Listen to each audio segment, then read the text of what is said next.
성부와 성자와 성령의 이름으로 아멘. 예수님과 어머니 하나 되신 성심을 통해 아버지 뜻 안에서 기도드립니다. 사랑을 하느님 아버지, 저희가 듣겠습니다. 말씀하여 주시옵소서. 그리고 이 나라에 예수님과 어머니의 정신과 가르침과 모범의 속성을 온전히 빼어 닮은 영혼들을 어서 빨리 많이 일으켜 주시옵기를 갈망으로 청원드립니다. 그리하여 그들을 통해 아버지께서 이제 이 대한민국을 친히 군림하시고 통치하시고 지배하여 주시옵기를, 그 위대하신 그 완벽하신 아버지 뜻으로 이 나라를 다스려 주시옵기를 저희들이 뜨거운 갈망으로 매 순간 열정적으로 청원드리고 있사오니 아버지 어서 빨리 그날이 완성될 수 있도록 자비를 베풀어 주시옵소서. 이 모든 기도 우리 주 예수 그리스도의 이름으로 기도드리나이다. 아멘. 성부와 성자와 성령의 이름으로 아멘. 안녕하십니까? 하나님의 뜻 성교의 피아수녀입니다. 오늘도 하나님 아버지께서 인류에게 소수의 남은 자녀들에게 주신 메시지 여러분들과 함께 학습해 보도록 하겠습니다. 2021년 8월 27일 대중을 위한 메시지. 저 보리는 또다시 하느님 아버지의 성심이라고 알게 된 큰 불꽃을 봅니다. 하느님 아버지께서 말씀하십니다. 시간을 유용하게 사용하여라. 현 순간 나에게 의탁하여라. 모든 영혼에게 있어 시간은 죽음의 순간에 끝이 난다. 그 순간에 영혼은 그의 영원한 안식처를 선택하게 된다. 영혼이 세상에 있었을 때 나를 사랑하는 쪽을 택하지 않았다면 심판의 순간 때도 다르지 않을 것이다. 너희가 나를 사랑한다면 나의 계명들 또한 사랑할 것이다.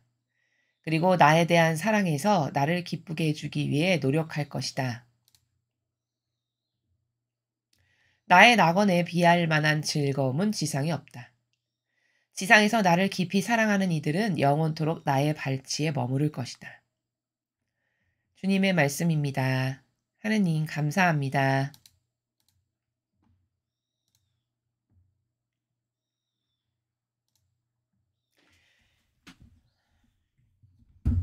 첫 번째 줄에 하느님 아버지께서 말씀하시기를 시간을 유용하게 사용하여라 이렇게 말씀하십니다. 너무 당연한 말씀이시죠? 왜냐하면 한시적인 것이니까요.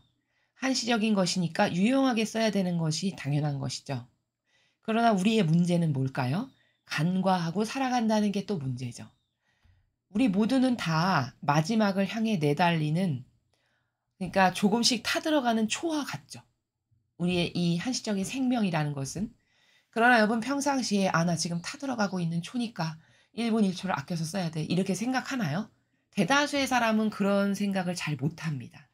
왜냐하면 현실에 급급하고 지금 처해 있는 어떤 이 상황에서 적응해서 살아가기도 빠듯한 이런 현재의 그 인간적인 삶이라는 것이 다 어떤 매너리즘이라든가 익숙한 것이라든가 아니면 환경에 우리 인간은 지배를 받으면서 살아가는 이 약점 때문에 결국 궁극적으로 중요한 것은 무엇인가에 대해서 생각하고 되뇌이고 곱씹는 이런 사고의 어떤 깊이가 굉장히 얕고, 그런 사고를 할 수 있는 어 지력이랄까? 그런 것도 요즘 시대에는 굉장히 떨어지고, 이래서 다 단편적이고 굉장히 짧고 근시안적이고 요렇게 사람의 사고방식이 변해가고 있고, 그렇기 때문에 하느님과의 관계성을 구축하는 게 더 이 시대는 어려운 그런 시대에 살아가고 있는 것이죠.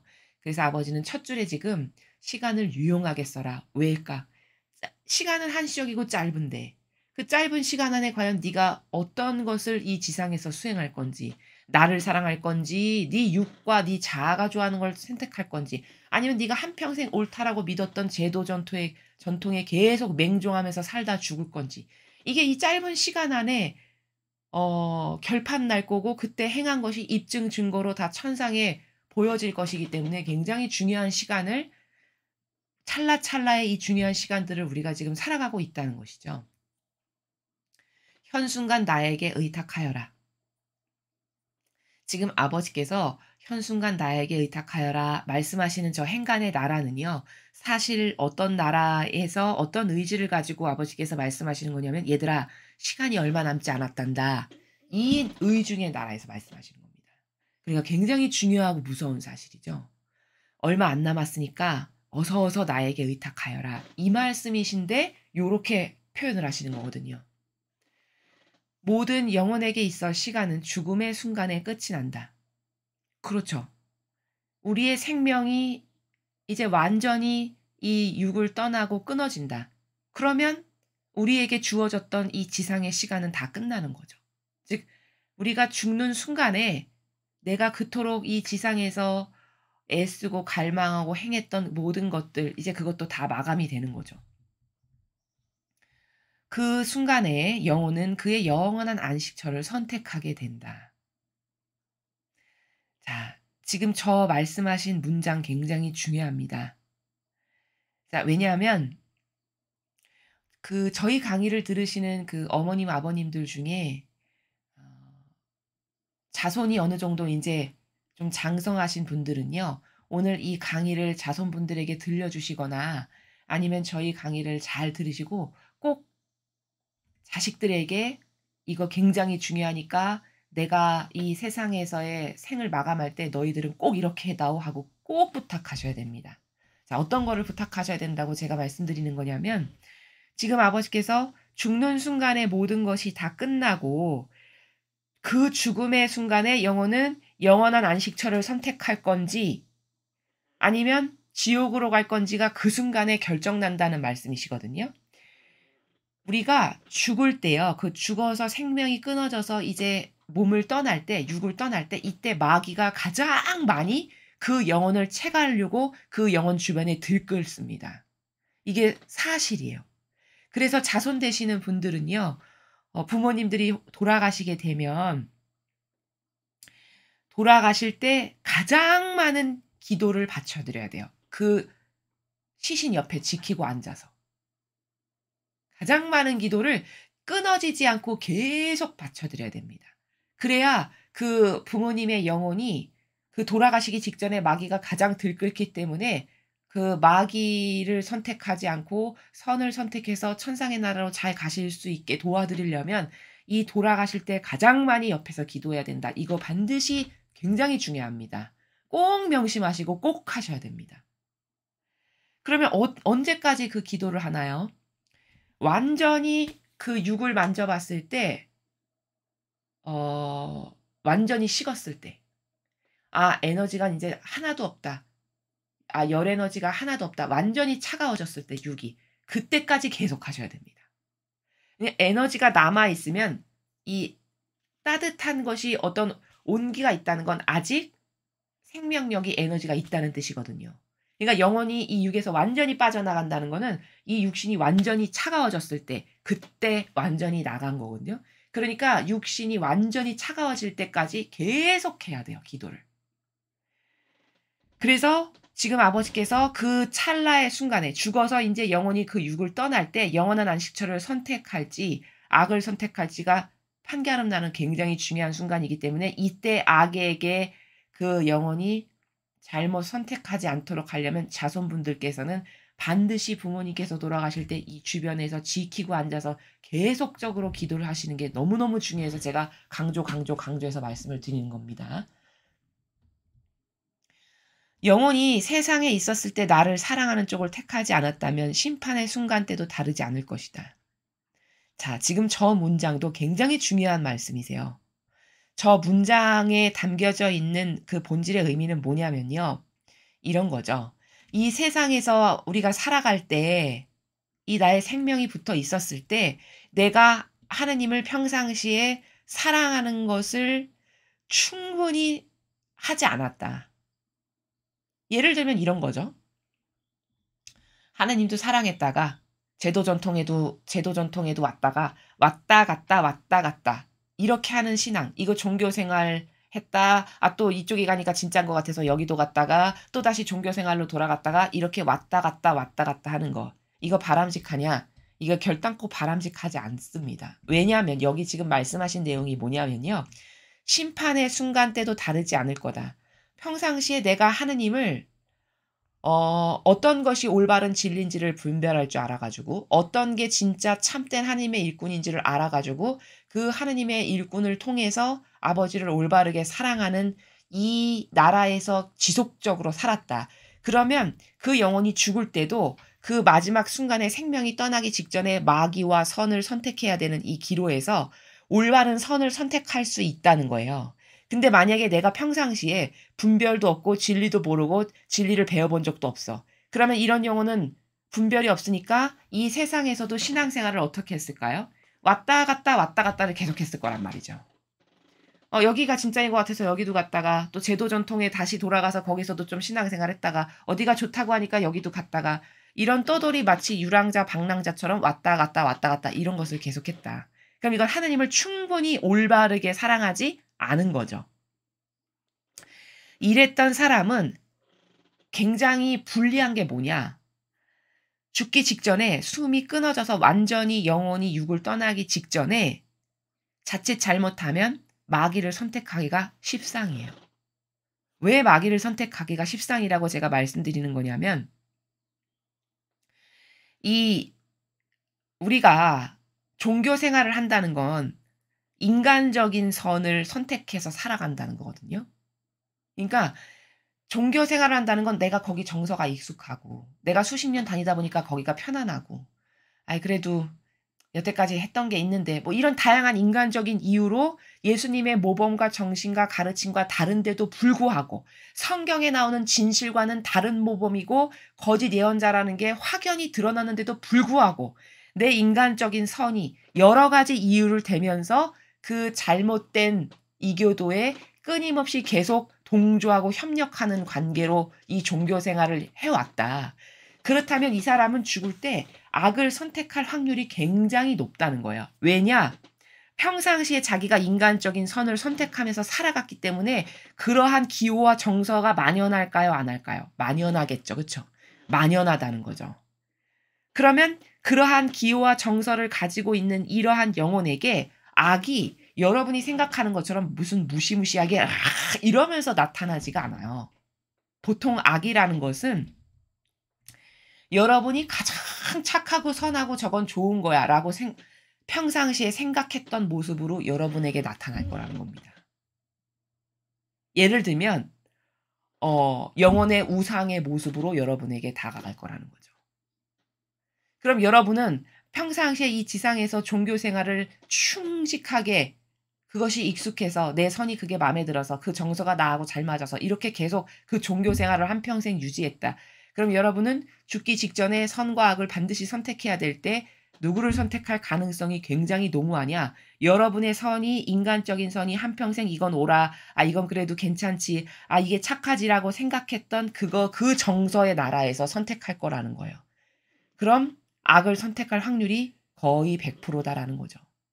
이건 무슨 말이냐면요. 여러분이 이해하기 쉽게 말씀을 드리면 인간적인 사람은요. 죽을 때 악을 선택할 확률이 거의 100%예요. 왜냐? 여러분 과거 예수님께서 이 지상에 오셨을 때 그때 상황으로 돌아가서 생각해 보죠. 이스라엘 백성 앞에 엄청 거룩한 모자 쓰고 삼중간 막 긴 술 누리고 이렇게 거룩해 보이는 옷 입고 바리사이가 있고요. 그다음에 어디서 거적대기 같은 누더기 옷 같은 정말 초라하기 이를 데 없는 옷을 입은 예수님께서 이렇게 서 계세요. 이스라엘 백성 앞에. 죽기 직전에 이스라엘 백성 앞에 이 두 분이 이렇게 왔다라고 생각해 보죠. 그러면 이 영혼은 숨 끊어지기 직전에 둘 중에 하나를 잡아야 되는데 누구를 잡을까요? 여러분은 누구를 잡을 거라고 생각하십니까? 거의 100% 다는 아니겠지만 모두는 아니겠지만 거의 100% 어머 내가 이렇게 지금 죽는데 바리사이가 마중까지 나오셨네. 아유 율법학자가 나 죽는데 천상 간다고 마중까지 나오셨어. 이러면서 바리사이 확 잡을까요? 안 그럴까요? 거의 그렇겠죠.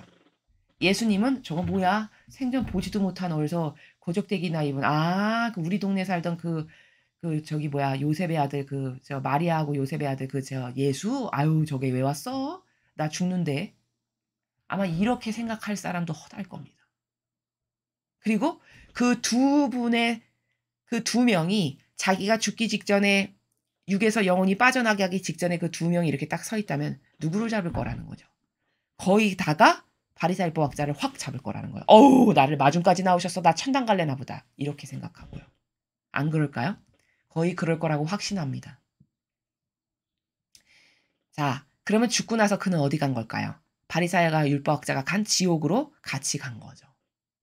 왜? 자기가 악을 선택했으니까. 이래서 돌아가시기 직전에 어르신들의 그 자손 되시는 분들은 정말 정말 기도를 많이 하셔야 되고요. 이런 선택의 순간이거든요. 이렇게 결정적으로 내 영혼이 지옥 가냐 천상에 가냐를 결정짓는 이렇게 중요한 결정의 순간이고요. 또 그 영혼의 당사자 입장에서는 평상시에 자기가 인간적인 선을 추구하는 종교 생활을 만연하게 했던 사람이다. 이러면 이 사람은 죽을 때 거의 100% 이스라엘 백성이 죽을 때 바리사이와 예수님이 나타났으면 바리사이를 잡을 게 거의 100%이듯이 거의 100% 아이고 내가 평상시에 존경하던 우리 신부님이 나오셨네. 우리 사제님이 나오셨네. 이러고 그 이교도 교회의 탕녀, 거짓 예언자를 잡을 확률이 99.9999%라는 거죠. 이렇게 해서 지옥에 가게 된다는 겁니다. 이게 무서운 사실이고 진실이죠.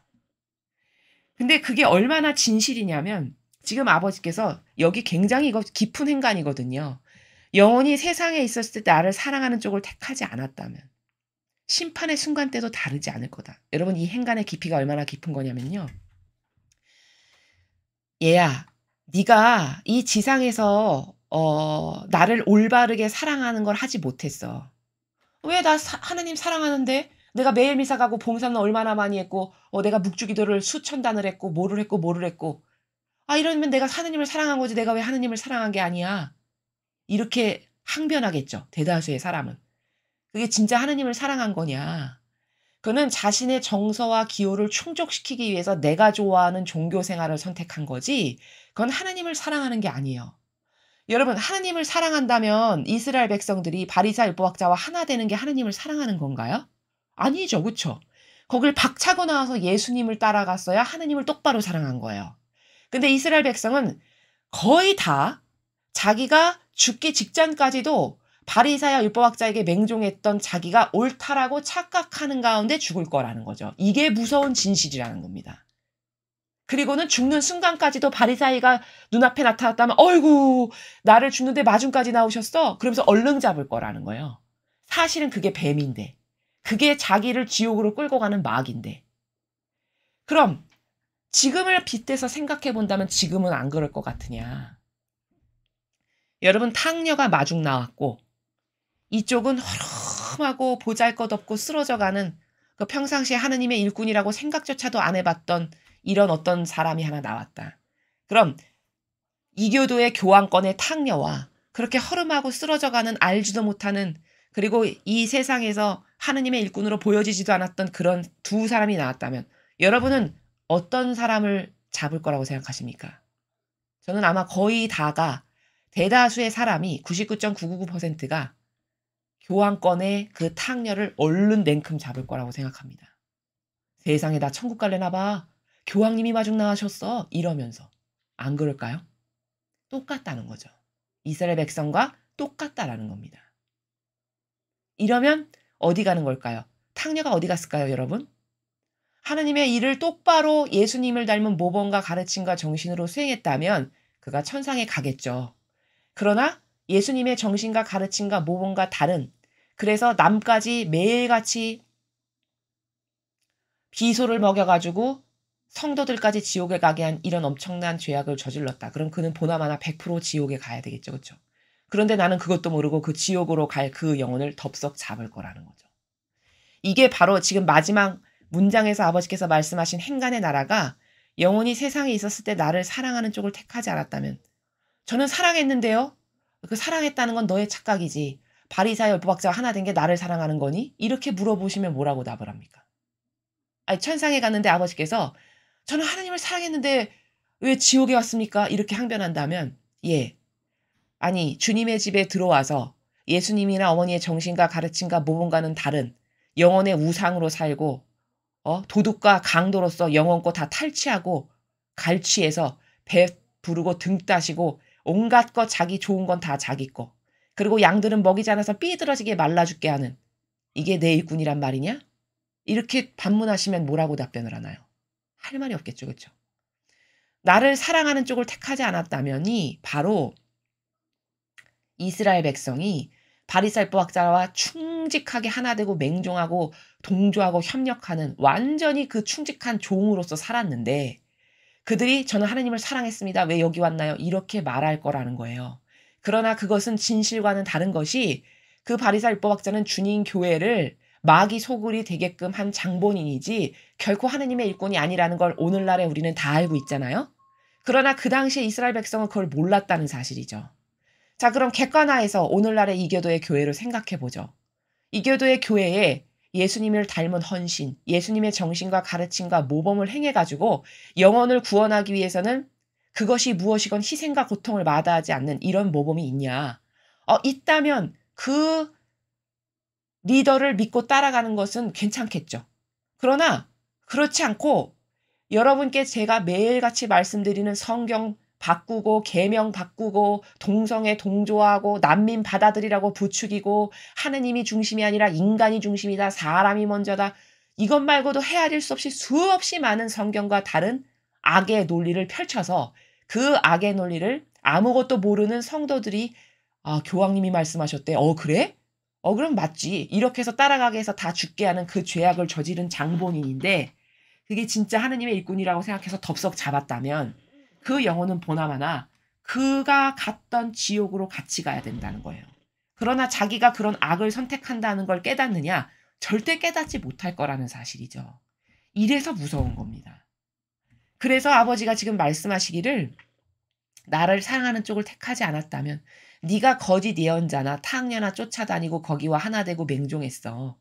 그랬다면 너는 죽고 나서 심판의 순간대가 다가왔을 때도 별반 너의 운명이 너의 그 영원성이 별반 다르지 않을 거다. 심판의 순간 때도 너는 일평생을 거짓 예언자 탕녀에게 동조하고 협력하고 맹종하고 그걸 진짜라고 여기서 일평생 거기를 믿고 따랐어. 그러면서 심판 때 너에게 탕녀가 나타나고 어디서 허스름한 이상한 예를 들면 예수님을 그 당시에 이스라엘 백성이 어디서 저건 가짜야 뭐야 듣도 보도 못한 게 왔네 이런 취급을 했잖아요. 마치 그런 허름한 하느님의 일꾼이 서 있고 여기 교황권에 탕녀가 딱 서 있다. 그러면 대다수의 사람은 다 교황권을 선택할 거라는 걸 지금 아버지께서 말씀하시는 거다라는 겁니다.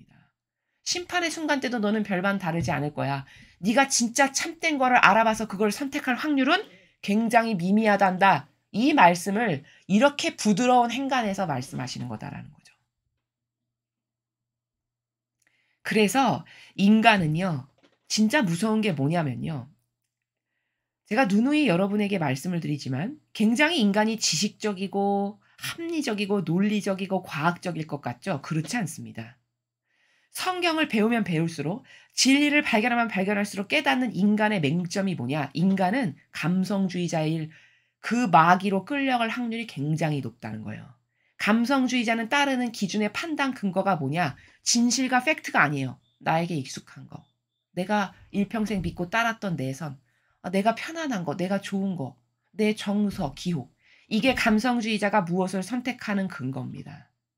이러면 이런 사람은 100% 바리새인 율법학자를 덥석 잡았던 이스라엘 사람처럼 똑같이 자신의 죽음의 순간 때도 마귀가 그렇게 둔갑을 해서 자신에게 나타나도 저게 진짜려니 일평생 내가 믿고 살았던 나의 막연한 감성이 저게 진짜려니 해서 그것에 따라가고 동조하고 협력했기 때문에 그것을 덥석 잡는 이러한 결과를 초래할 거라는 것을 아버지께서 지금 말씀하시는 거다라는 나라입니다. 그래서 인간은 결코 이러한 성경에 나오는 이런 진리의 팩트, 진실, 사실 정말 명확한 예수님과 어머니께서 가르쳐 주시는 성경에 나오는 이런 아버지께서 가르쳐 주시는 아버지의 뜻 이것 안에서 분별하거나 이것 가운데 뭘 선택하지 않고 대다수의 사람은 다 자기의 익숙한 기호나 정서나 자기 경향 이런 것 가운데서 선택을 하기 때문에 마귀를 잡을 확률이 굉장히 높다는 거예요. 이래서 자손분들께서 기도를 집안의 어르신이 돌아가실 때 굉장히 열심히 끊어지지 않고 완전히 식어서 차가워질 때까지 유기 계속 해드려야 되고, 그것만이 돌아가신 분에 대한 유일한 희망은 그때는 그것밖에 없다는 겁니다. 이 사실을 명확하게 인식을 하시고요. 만약에 자식이 신앙인이 아니고 이런 것을 잘 해주지 못할 것 같다, 그러면 어머님, 아버님들은요, 대녀에게라도 부탁하십시오. 미리미리. 대녀와 평상시에 어머님, 아버님을 좀 따르고 믿었던 그런 젊은이들 있죠? 그런 분들에게 미리미리 부탁하고 말씀하십시오. 그래서 대비를 미리 하시는 것이 현명하고 지혜로우신 겁니다. 너희가 나를 사랑한다면 나의 계명들 또한 사랑할 것이다. 그리고 나에 대한 사랑에서 나를 기쁘게 해주기에 노력할 것이다. 그렇죠. 어 다른 메시지에서도 아버지께서 말씀하시듯이 중요한 건, 이 지상에서 우리가 이 목숨이 붙어있는 한, 생명이 붙어있는 한 해야 될 가장 중요한 건 뭐냐? 열렬히 아버지를 나의 전부로 사랑하는 거. 그리고 계명을 지키는 거. 이거 두 개만이 우리 영혼에게 유일한 희망이 됩니다. 그 두 개 중에서도 막 우열을 가려라 그러면 하느님을 나의 전부로 사랑하는 거. 이게 더 중요합니다, 사실은. 사랑 관계를 완성하는 것보다 더 중요한 건 없어요. 이 아버지와의 관계성에서, 예수님과 어머니와의 관계성에서. 계명을 지킨다는 건 어찌 보면 주신 법칙을 지키는 거니까 의무를 수행하는 차원이거든요. 근데 사랑이라는 건 의무를 뛰어넘죠. 그렇죠? 사랑이라는 거는 어떻게 사랑하느냐에 따라 의무를 뛰어넘는 수준의 차원이 있는 겁니다. 그렇기 때문에 여러분이 여러분의 영혼을 위해서, 영혼이 좋아지기 위해서 할 수 있는 이 지상에서의 가장 탁월한 거는 뭡니까? 라고 물어보신다면 하느님을 전부로 사랑하는 거. 내 전부로. 목숨을 내어드려도 아깝지 않을 만큼 이런 정신 세계에서 사랑하는 이 가치와 수준을 높이는 거. 이게 여러분의 영혼을 위해서 가장 좋은 투자요 저축을 하는, 세상적 표현으로 빗대자면 그런 것이다라는 사실에 대해서 잊어버리시면 안 된다는 것이죠. 나의 낙원에 비할 만한 즐거움은 지상에 없다. 지상에서 나를 깊이 사랑하는 이들은 영원토록 나의 발치에 머무를 것이다. 당연한 거죠, 여러분. 아니, 낙원에 가는데 이 지상에서 내가 좀 만족했고 행복했고 기뻤던 것, 그거를 낙원에서의 비유할 게 과연 될까요? 없을 거라는 거죠. 아버지께서 없다는 겁니다. 예를 들어 이 지상에서 살면서 내가 한 10,000가지 정도, 이 정도 한 10,000가지 정도가 있다면 나는 만족하고 살 수 있겠어 라고 했다면, 천상에 가면 수십억 조개가 있다면, 여러분, 그런 곳이 천상인데 고작 10,000개 가지고 이 지상에서 만족하면서 사는 그 수준이 우리의 형편이라는 거예요. 천상의 세계가 이러한 곳이라는 것이죠. 그걸 아느냐? 그것도 잘 모르죠, 인간이. 그리고 또한 이 지상에서 아버지를 정말 신이 성실하게 충성스러운 마음의 나라에서 늘 아버지를 사랑했다. 그렇다면 죽고 나서도 당연히 하느님 아버지의 가까운 곳에 가야 되는 게 이게 너무나도 당연한 이치 아닌가요? 그렇죠. 당연한 이치죠. 그렇죠. 그러니까 이 지상에서 나를 깊이 사랑했다면 내 발치에 일시적인 것도 아니고 영원토록 머물게 된대요. 이거 너무 당연한 거죠. 여러분 생각해 보세요. 자연법에 살아가는 인간도요, 나하고 너무 특별한 사람이었어. 예를 들어 내가 너무너무 소중하게 생각했던 사람이고 내가 진실로 나의 전부로 생각하며 사랑했던 사람이야. 그러면 그 사람하고 떨어지고 싶지 않죠. 항상 가까이 있고 싶잖아요. 그 자연법의 인간도 그렇죠. 하느님도 마찬가지시라는 거예요. 하느님께 정말 충직하고 진실했고 진정성의 나라에서 사랑을 드리는 어떤 자녀가 있다면 그 자녀를 얼마나 가까운 데서 보고 싶으시겠어요. 우리도 그런데. 그러니까 이게 너무나 당연한 사실이고, 우리의 유일한 희망은 뭐다? 우리가 이 지상에서 살아가면서 할 수 있는, 내 영혼을 위해서 할 수 있는 가장 중요한 건 뭐다? 하느님을 전부로 만유 위에 사랑하는 거. 만유 위에 사랑한다는 건 어쩔 땐 했다, 어쩔 기분 나쁠 땐 안 했다, 또 이럴 때 했다, 이게 아니라 불구하고. 예를 들면 불구하고의 정신은 다니엘의 정신이죠. 불구덩이에 들어가건 뭐 죽이건 말건 나는 그런 것에 상관을 안 합니다. 이 정신으로 사랑하는 게 만유 위에 불구하고 사랑하는 거고, 이게 전부로 사랑하는 겁니다. 나는 과연 하느님을 그러한 정신의 나라에서 사랑할 수 있는가? 지금까지 못했다면 지금부터라도 우리는 이 올바른 정신을 하나 잡아서 이것을 구현하는 것을 나의 지상의 목표로 삼아야 되겠다. 이게 올바른 사람이고 지혜로운 영혼이라는 사실이죠. 오늘 배운 메시지에서 가장 중요한 핵심이 되는 키포인트는 뭐냐? 죽었을 때 생명이 끊어져서 내가 이제 이 육을 나의 영혼이 떠날 때 이때 너무너무 중요하다는 사실. 왜? 그때 마귀가 이 영혼을 채가려고 엄청 들끓는 시간이고요. 영혼은 그때 무언가를 잡는 순간이라는 거예요. 그러면 이때 내가 마귀를 잡지 않고 진짜 하느님께 속한 올바른 선을 잡으려면 내가 평상시에 이 지상에서 올바른 분별과 아버지의 뜻에 근거한 진리에 근거한 입각한 사고방식으로 예수님의 정신과 가르침과 모범만을 행하는 그 올바른 선과 하나 되고 그 선과 함께 똑바로 된 신앙생활을 하지 않았다면 내가 제도 전통에 아직도 끈앞을 하나라도 잡고 늘어져서 그래도 좀 그런데 하는 마음으로 그 나의 기호와 정서 때문에 거기는 아버지의 올바른 모범이 없고 도덕과 강도임에도 불구하고 그래도 조금 하는 어떤 내 기호와 정서 때문에 종교 생활을 아직도 하고 있다면 그것이 늘어지면 늘어질수록 연장되면 연장될수록 불리하다는 사실입니다. 왜? 나의 기호가 정서가 죽을 때도 그 정서 가운데 선택하고 잡을 테니까. 실제 예수님을 중심으로 내가 신앙생활을 하면서 살았다면 나는 죽었을 때 내 눈앞에 펼쳐져 있는 마귀와 선 중에 예수님을 선택할 것이고 제도 전통에 내가 평상시에 맹종하는 종교 생활로 살았다면 나는 보나마나 나의 그 익숙한 기호와 정서 때문에 영혼의 우상인 탕녀를 잡을 게 거의 99.9%다라는 겁니다. 이거는 객관화를 시켜보기가 어려우면 바리사 율법학자를 우상으로 신처럼 떠받들었던 이스라엘 백성들을 생각해보면 답이 쉽게 나오는 겁니다. 착해 보이는 뱀을 잡았을까요? 그 이스라엘 백성이. 아니면 깡패처럼 생기고 험악한 그리고 마치 거적대기 누더기에만 걸치고 있는 전혀 하느님의 일꾼이라고는 요만큼도 보이는 구석이 없는 그런 진정한 주님의 일꾼을 잡았을까요? 누구를 잡았을까요? 이스라엘 백성들이. 답은 보나마나 여러분도 다 아시다시피 거의 99%의 사람들이 바리사 율법학자 뱀을 잡았을 거라는 거죠. 그리고 잡고 좋아했을 거라는 겁니다. 나 지금 천국 가나 봐 이러면서. 이 현실에서 우린 자유롭냐? 자유롭지 않죠. 우리도 언젠가는 다 죽을 거고 우리도 똑같은 현실에 처하게 될 거고 우리에게 그런 결정적인 순간이 누구에게나 다 다가오게 됩니다. 그때 내가 올바른 선을 잡지 못한다면 그것보다 더 원통한 일은 없겠죠. 그럼 지금부터 나의 달라져야 될 것은 무엇인가? 여러분께서 잘 곰곰이 생각해 보시고 여러분의 영혼이 좋아지는 길이 무엇인지를 올바르게 선택하는 지혜롭고 슬기로운 그런 영혼들이 되시기를 아버지 뜻 안에서 축복합니다. 이상으로 2021년 8월 27일 대중을 위한 메시지 해설을 마치겠습니다. 감사합니다.